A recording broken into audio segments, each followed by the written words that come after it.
Hi everyone, welcome back. Part 3B, further ethnographic examples for our screencast on poverty and wealth for Anthropology and World Problems being offered at Commonwealth University of Pennsylvania. So Juris's work, reflections on hashtag Occupy everywhere, social media, public space, and emerging logics of aggregation.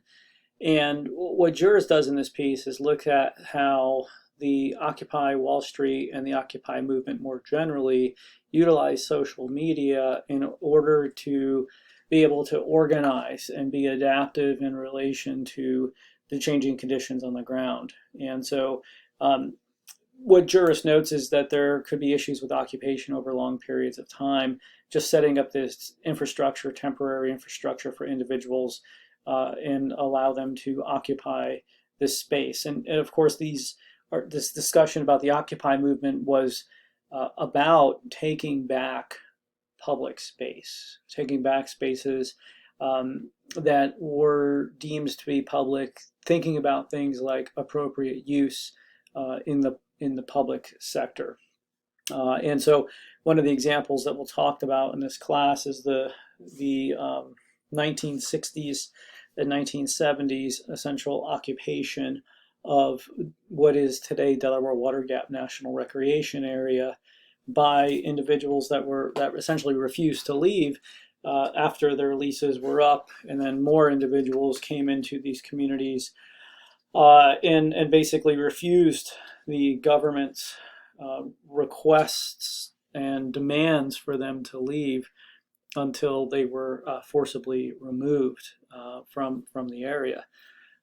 So this really raises lots of questions, which I think still continue today, about what type of, what the government exists for, what public space looks like, what are those permitted uses within public space, who can control that space. So lots of questions about agency, the relationship of the state, ability to organize, the ability to assemble, right, which is constitutionally protected to an extent. Right? And of course, constitutional law, like all forms of law, are constantly evolving. So Juris explains the relationship between the occupation of physical and virtual space. And so it's this idea of being present and being ever present and calling into question the historic uses or the reframed uses of particular neoliberal spaces. So Juris discusses the notion of eviction in the context of the Occupy movement. In Boston, for example, there's a street party on night one of the threatened eviction.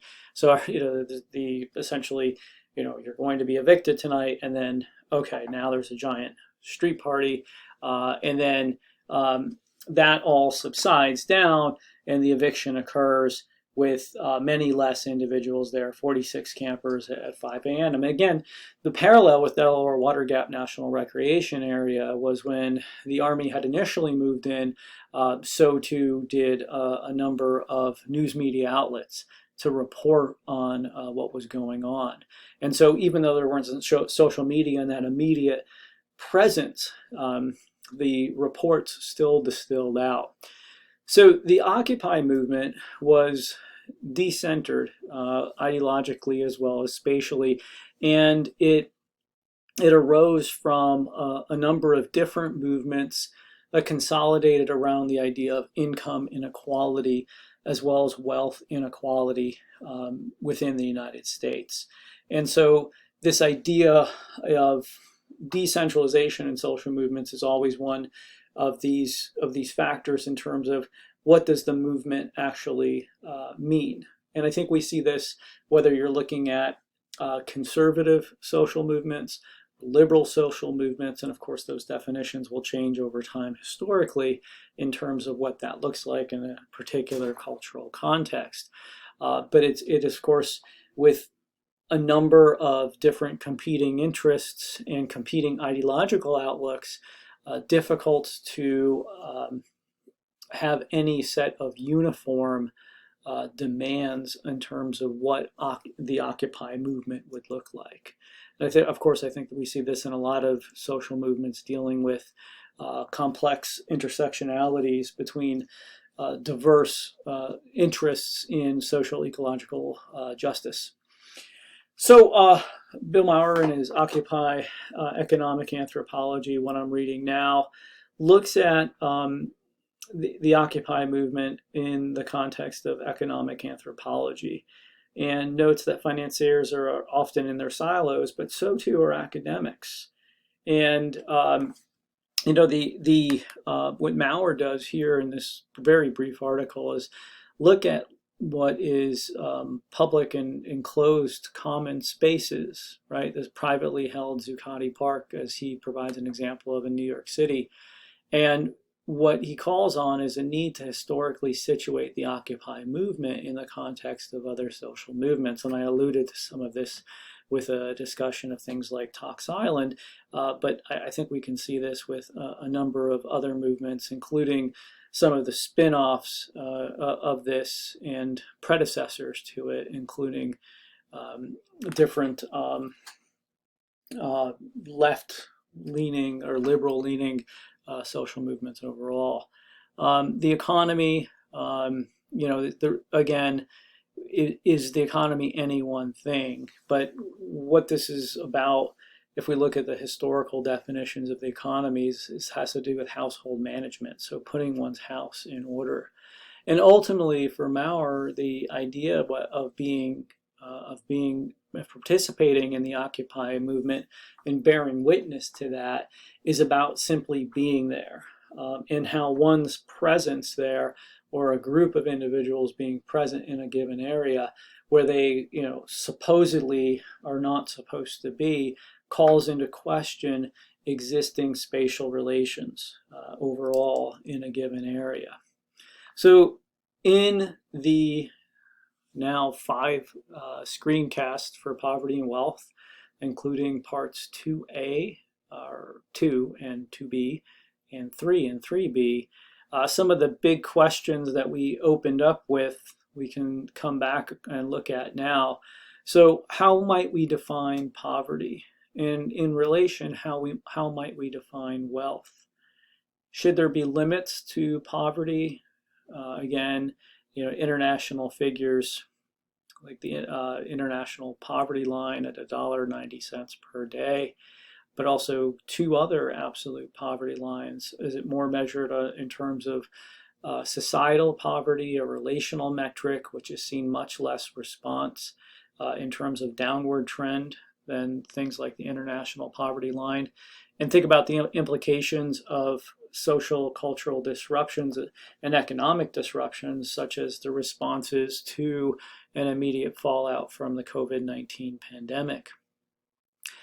At the same time, we looked at the upper echelon, if you will, along the lines of class, and looked at the 10 richest individuals listed from Forbes, most of whom are in the United States. Again, the United States having the highest in terms of the Gini coefficient, or measuring income inequality within a country, of the G7 nations. And so this is the question is this a concern? How should this potentially be addressed? Meanwhile, on the other end of the spectrum, we're scrambling in some instances where you see financiers and capital investment in debt that doesn't seem to have any limits in a lot of states, as it's regulated in a federalist sense, rather than at the state level rather than at the national level. So, lots to consider in terms of the potential actions and their implications. We started this screencasts with delving into the history of economic thought and thinking about what went into Adam Smith's Wealth of Nations as a compendium of neoclassical economics and a codification of that, and how Marx and Weber are critiquing one another. And so what is the underlying ideology behind each of these individuals, and whom are they drawing from, and how does that come forward today in how we think about poverty and wealth?